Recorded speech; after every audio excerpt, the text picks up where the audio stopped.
You're listening to What It's Like with Luce, a podcast highlighting ordinary people doing extraordinary things. I'm your host, Lucy Norris, and on this week's episode, I chat to founder of Elkstone, Ireland's leading multifamily office. Sharing insights into the world of investing as well as what he looks for in a pitch, this week's guest knows a thing or two about what it takes to make it in business. From his office in Dublin City Centre, the former finance director and Price Waterhouse Cooper partner tells me how a series of serendipitous opportunities led him to opening the doors of his current venture and the importance of being a risk taker. Here's what it's like to be Alan Merriman. So welcome, Alan. Thank you so much for coming on and chatting to me today. I think I'll start with my first question, just being a little bit for people that are listening potentially don't know anything about what you do.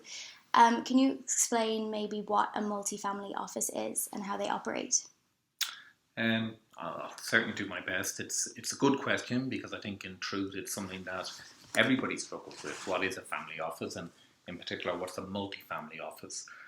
And in truth, at its simplest, what we're about is we're helping high net worth individuals and entrepreneurs manage their financial affairs. And rather than us working exclusively for one individual or one family, we're helping many entrepreneurs and many high net worth individuals. And in doing that, we have a couple of advantages. One is that our costs are less because the cost of Elkstone is spread across many clients. And secondly, we get to help our clients help each other because there's an ecosystem of sharing investment deals and opportunities.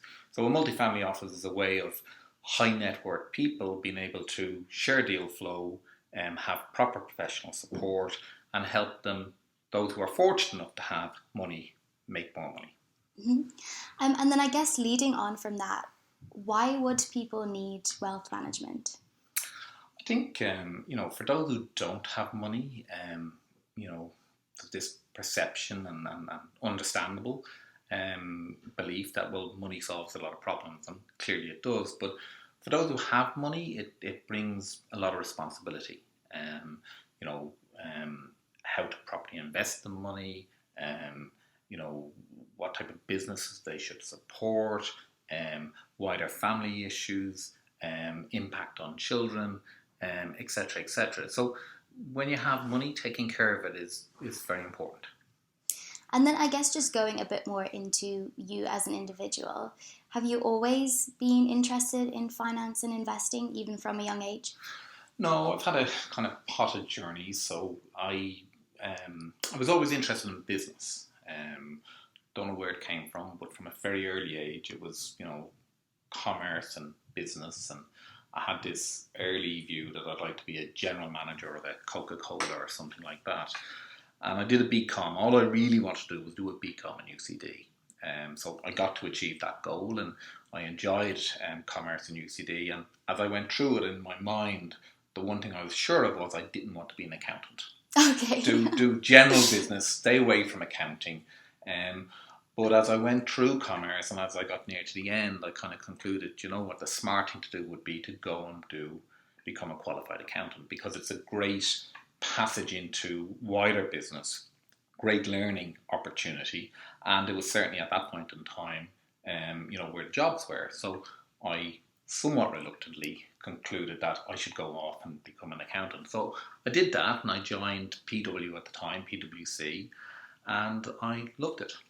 So I spent 17, 18 years in PwC. I was very lucky, did very well, and got to be the partner on the likes of Bank of Ireland, the lead partner of Bank of Ireland, ran the financial services practice there, made partner at a young age, and really, really enjoyed it. And I'd probably still be there today, except again, through a bit of serendipity, somebody came knocking at my door and said, "Alan, we have this tremendous opportunity for you. You must come and join us." And I kept saying no. I said no 3 times, but eventually they convinced me. And it was a point in time in my life, I was 35, I think, at the time, and being a partner 5 years. And, I fancied myself back then, but I felt PwC and auditing and consulting wasn't the real world. And I wanted to test myself in the real world. Would I be any good in the real world? So ultimately I said, you know what, if I don't take this risk now, I'll never take it.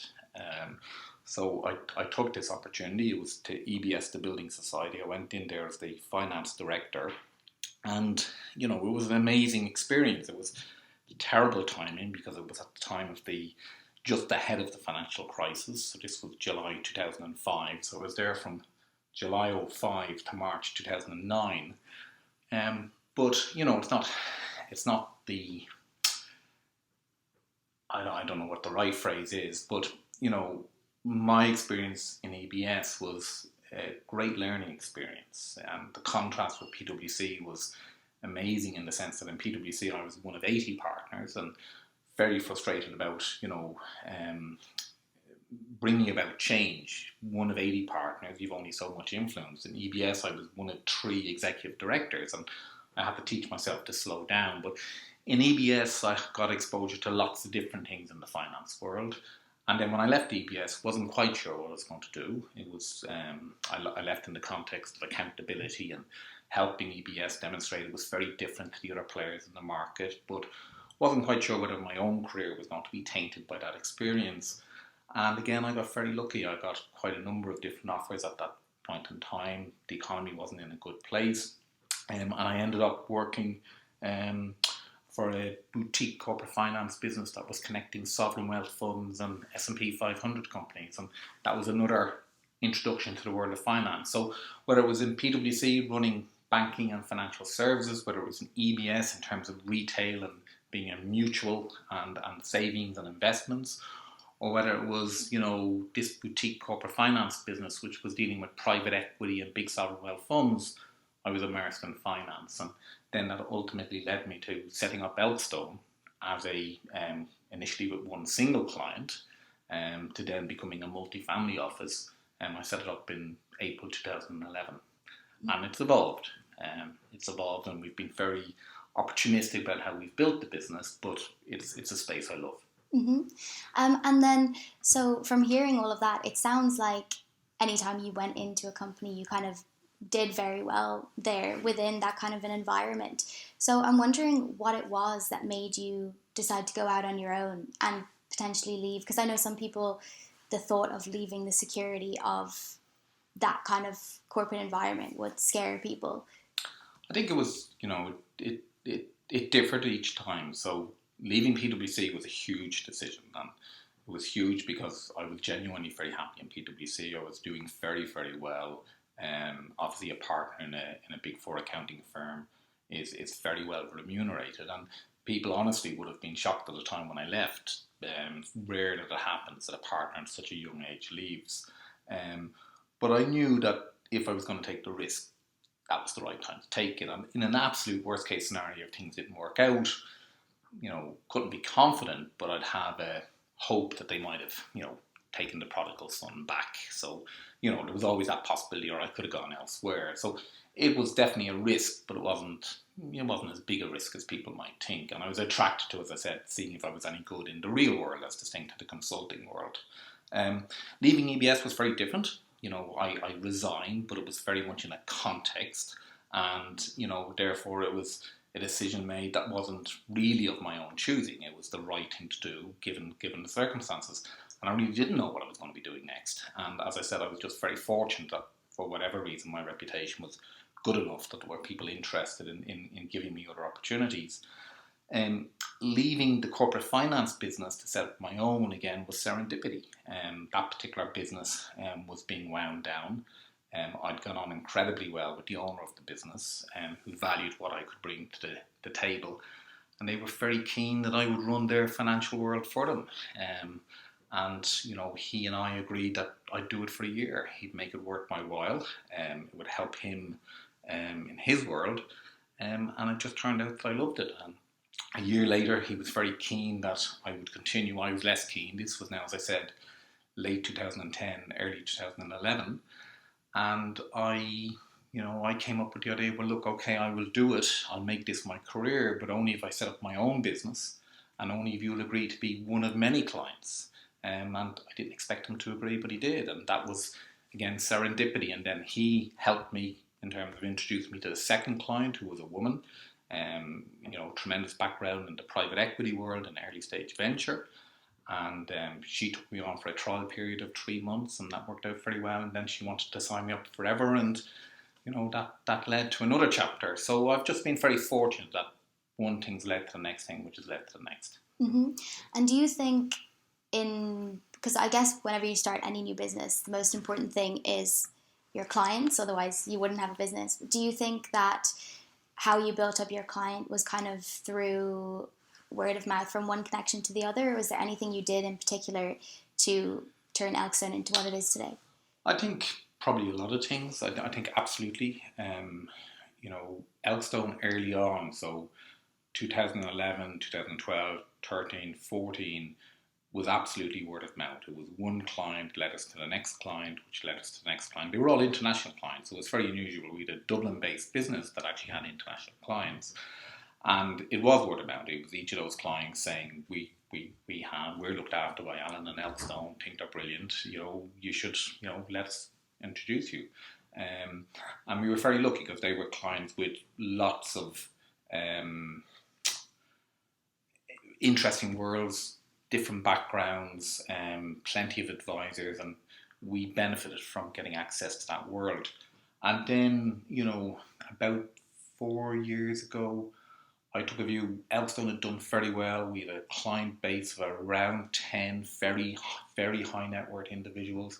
But I was working 24/7, flying around the world all the time. As I took on every additional client, I was delighted because it was diversification and more experience and more opportunity. But the existing clients were, becoming more troubled because it was meant less of me and, et cetera, et cetera. So I came to a very clear conclusion that actually, look, I had a very nice business with lots of talent. We were based in Dublin with international clients, but there was an immediate opportunity here on our own doorstep. And so I took the very brave decision of, look, we're going to go backwards to go forwards. So I went to all my clients and said, look, I really want to build out an Irish business serving Irish entrepreneurs. And that, those who could accommodate that, I'd love to continue to look after, and those who couldn't, look, we'd have to go our separate ways. And thankfully, half the clients said, Alan, whatever you want to do, we'll back you. And half of them said, best of luck, but it's not for us. We need somebody who can be dedicated to us. So that was the start of this new chapter of Elkstone, and it's been, we've been lucky, we've been blessed. We've built up a very strong base of Irish entrepreneurs. We've kept our international entrepreneurs. We're involved in lots of different things. So we have a real estate business, we have an alternatives business, and we do a huge amount in early stage venture. And it's all supportive of each other. So, we're delighted with the progress. We're not complacent. We have a lot more work to do. We think there's a lot more to be done here in Ireland. We've just opened up a Galway office. We're looking at Cork. But our vision really is to be a window in and out of Ireland. We want to be a window into Ireland in terms of continuing to attract international money, family office money into Ireland to support Irish businesses and to support Irish entrepreneurs and to support real estate and housing. And we've been doing that for quite some time. And we want to be a window out of Ireland in two ways. One, we want to help Irish entrepreneurs have proper, sophisticated wealth management and access to international deal flow and diversification. But we want to be a window out of Ireland in terms of helping Irish businesses scale internationally. And Ireland's very good in terms of foreign direct investment. It's very good with our politicians boxing above their weight globally. Very good with the leading accounting firms globally. But we're totally underrepresented in the family office space, and it's an ecosystem that can really bring a lot of advantage. And we think Ireland is, with Elkstone as Ireland's family office, can serve that purpose, help Irish companies scale internationally by being connected to the global ecosystem of family offices and also our international portfolio of ventures. So that's the dream. Mm-hmm. Well, it sounds like you've built quite some operation here and that it has a bright future ahead of it. I guess I'm also wondering, you touched a little bit on the fact that you want to work a lot with Irish entrepreneurs, and that work is already going on at the moment. For any entrepreneurs listening, if they say we're interested in partnering with you, what is it in pitches that stands out to you when you're looking to back a new venture?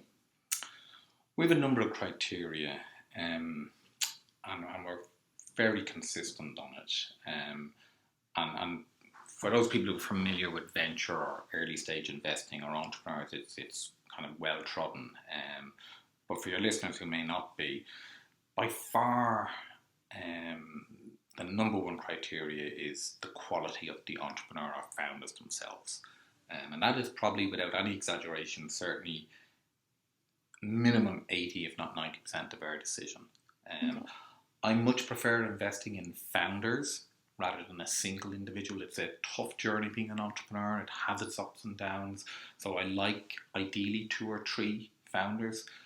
Don't really want 4 or 5 because it's too many. And of course we'll back a single entrepreneur, but it's harder. So the quality of the people is absolutely number one. Secondly, it would be the ambition.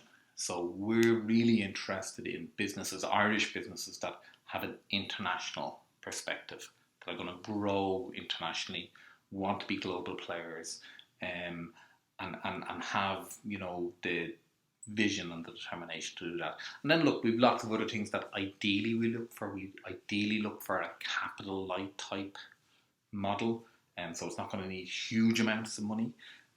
We're a generalist, so we'll invest in pretty much anything. So we've done medtech, we've done direct to consumer, we've done AI, we've done children's voice technology, we've done marketplaces.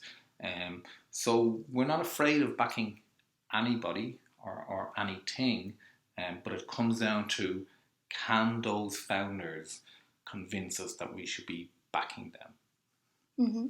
That sounds like it's pretty fun job from your side as well, that you get to be immersed in so many different creative concepts. Yeah, look, it's a wonderful job. It really is. Huge variety, finger on the pulse in terms of lots of things that are changing real time across the world. We invest globally, so we've businesses in Australia, the US, Asia, Germany, Spain, UK, Ireland. We connect our founders together. But it's, venture investing, it's easier than being the entrepreneur. The entrepreneur has the toughest job of all. But, early stages, it's a tough business. A lot of these businesses, will be challenged. And it's a minority of them that will make it all the way. So you've also got to be resilient, and you've got to be prepared to roll up the sleeves. And the easy part is choosing who you're going on the journey with. The hard part is working very hard to help them deliver on the journey. But it is, look, it's a job I love, and it's a job that the people here that we have, and we're very lucky with the talent that we have here. We've a real reason to, enjoy the work and truly believe we're having a real impact on the ecosystem here in Ireland. So that's a nice thing to be able to say and do. Mm-hmm. But we're still out owning ourselves. We're still a baby. We're still at the very start of what we hope is going to be a very long journey in terms of helping the Irish entrepreneurial system. Mm-hmm. And then you touched briefly just there on how difficult it is to be an entrepreneur. And I think it's really interesting that you've done both yourself personally, like as an investor and an entrepreneur yourself. Yeah. Do you remember a particular challenge or set of challenges you faced while starting up your own business? Yeah, definitely. And again, I've very openly shared. For me, the very toughest decision, and it's still tough when I have to do it, is when you let people go. Oh yeah, that's an incredibly tough thing to do. I know at one particular, Elkstone has done very well, and we are doing well, and I believe we're going to continue to do well. That's the fantasy, and I have personal belief we're going to do it, and we've reason to believe it. But we've had our ups and downs, just like any business. And that time I talked about having to go backwards to go forwards. I had to make some tough decisions about who I could afford to keep and who I had to shed. And particularly when you're having to say goodbye to some really talented people who've been very loyal to you and who you really want to keep, and you really feel you're letting them down, they're pretty shitty decisions. And yeah, definitely for me, they're the toughest ones I've had to do. I always use the analogy of, the guy stuck out in the desert whose arm is caught behind the boulder, and he takes out the penknife and he cuts off his arm, because it's the only way he's going to survive. Having to do that is very, very tough. But you do it because it's about, and then the other thing I say to people is, I've got more, I guess, clinical as time has gone on, is that I say to the team here as a whole, look, we have to make hard decisions, and it's not about what's right for the individual person, it's what's the best decision for the collective team. My job is to look after the interests of Elkstone as a whole, the interests of our clients, the interests of our portfolio companies, and the interests of our talent. And therefore, I have to make, with the team here, some tough decisions. I don't like making them, but I have to make them. And then the other really tough decision, going back to the venture side, is where you've made your bets and things are challenged. And then you have that dilemma of, look, things haven't quite worked out. Do we follow our money here? Do we put good money after bad or not? And they're very tough decisions to make. And again, it's amazing. I hear it so many times. Venture is very interesting for a few different reasons. One is that it's the one asset class where, all other things being equal, the very best companies, the very best assets, they get to choose who the asset manager is, not the other way around. So the company, the founders get to choose, well, it's Elkstone we want to invite in here and be part of our cap table and our story. So the company gets to pick Elkstone as much as we get to pick the company. And the other interesting thing about venture is that, we're on the start of our journey. We've done well with our portfolio, but it's early days. But if you look at the very best venture capital players in the world, the Andreessens or the likes of, won't mention names, but they get more wrong than they get right. And that's the thing that, you have to remind yourself all the time. You're making all these investments, but the reality is you will have some very, very successful winners, but you're going to have a lot of losers. So you're getting paid knowing that you're going to get most of what you do wrong, but the few you get right are going to more than make up for the ones you've got wrong. Mm-hmm. So it's an interesting business. Yeah. And I guess, like I said before, don't have a huge knowledge of finance or investment or anything like that. But from, I think, maybe like a layperson's view, when you're starting a company and seeking investment, perhaps the more common way of doing that is by venture capitalists or angel investors. So why should people perhaps look to use family offices instead? I think there's a few good reasons, and it's not angels are a super resource for early stage companies and family and friends and so forth. And I'm a big supporter of the angel community here in Ireland, and huge admiration for people who risk their hard-earned cash and money to put back into early stage startups. And the government and tax breaks and so forth aren't halfway close to what they ought to be to support people who actually do that. But I think what a family office does, and we're unusual in that we're a multi-family office, but we're really effectively a VC as well. So we're the two wrapped up together. So call us we're like a professional angel investor, super angel investor might be a way to think of us. And we're bringing together our collective entrepreneurs and clients and doing that. But the reason you'd think about using a family office would be, if I go back to how I explained Elkstone earlier, we're backed by entrepreneurs. We've access to a network of entrepreneurs. We've a global reach. We can connect dots. We can make strategic openings for portfolio companies here. I can connect portfolio companies to, other founders in Berlin or in New York or in San Fran. We're connected to other VCs globally. We're connected to specialists. So we're good at being able to help founders in a much more meaningful way than perhaps an individual can. I call it here, people are familiar with, in the financial world, with compounding. You hear about the magic of compounding. Warren Buffett talks about the magic of compounding. And he's talking about financially, you invest your money and the interest compounds and it grows over time. I talk about network compounding. So in Elkstone, that's what we do.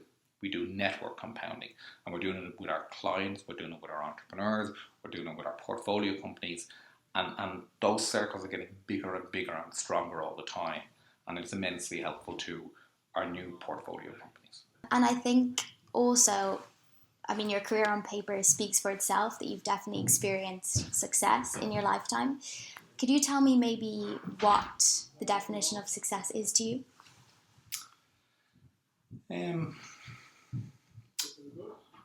I think I'm like many entrepreneurs that, and I say this honestly, that of course I understand why people look at my career and look at where I am now and say, oh, he's very successful. And I do understand that. But I think entrepreneurs and people like me, we don't yet consider ourselves successful because the journey is still ongoing. And for me, real success is going to be not the money I make, or it's much more nuanced than that. For me, it's really about the impact Elkstone's going to have on Ireland Inc. And I know that sounds very grandiose and maybe very over the top, but if we can build a very different player here in the Irish market that truly connects and helps build really successful Irish companies, and if we help individuals and families properly look after our money and invest that money in a way that has real meaningful impact, and we build an Irish business that has real deep talent that can compete with the Goldmans and the Blackstones of this world, that to me is real success, and providing real career growth for people here. So, Elkstone's far from perfect. We're still a baby. We've learned to crawl. We're maybe walking, but we've to do a good bit of running yet. But for me, success is, as I've got older and more mature, success for me is, it's about the collective. Mm-hmm. And do you have anything, perhaps in the next coming years or months, that is in the works for Elkstone, or what's next? Because we're still small, so there's always a lot going on. We have a venture fund that we're about to launch with the support of Enterprise Ireland. Not quite over the line, but our clients have been immensely supportive, so very excited about that. So that'll be an Ireland-only dedicated fund for early stage. So that's great. Hopefully we'll see that very soon. We are continuing to build up the alternative side of the business. We think there's a real gap in the Irish market in terms of providing finance to SMEs. It's very underserved, and again, we think we can play a role there. We are doing it in a small way at the moment, but we see real potential. We've grown a lot. We're now spread across 4 buildings, so we need to consolidate and pause. But look, it's brick by brick. I think that's the reality. I always say to myself and to everybody else who listen to me that, look, if we're stronger in 12 months' time now, well, that's progress. So if every year we're stronger than the year before, we're doing something right. Mm-hmm. Well, it sounds like really exciting times ahead, and I'm sure a lot of people will be very excited about the new venture fund with Enterprise Ireland. That'll give people a lot of scope to create new things, because I think it's always so exciting for countries to see their own people do such amazing things rather than investing abroad all the time. And then my last question for you today, I won't keep you any longer. If you look back at your 10-year-old self, so if you were sitting in front of your 10-year-old self today, from the position that you're in now, what is the biggest piece of advice you'd give yourself?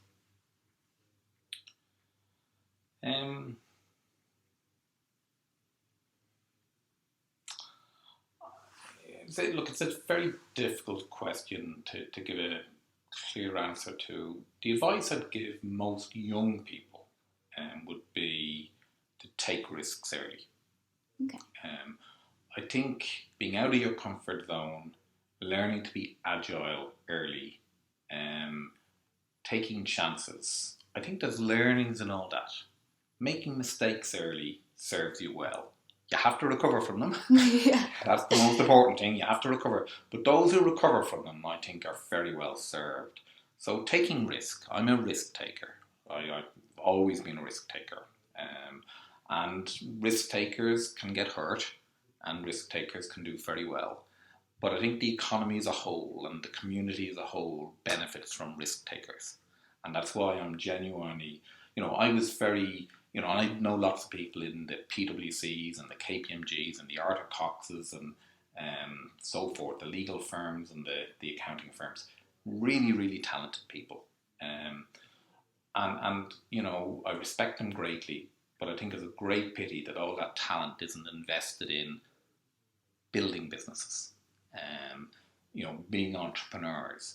And, having been on every side of the fence, I've been a director in effectively a bank, I've been on PLC boards, I've done the entrepreneurial piece, I've done the consulting piece, I've been a partner.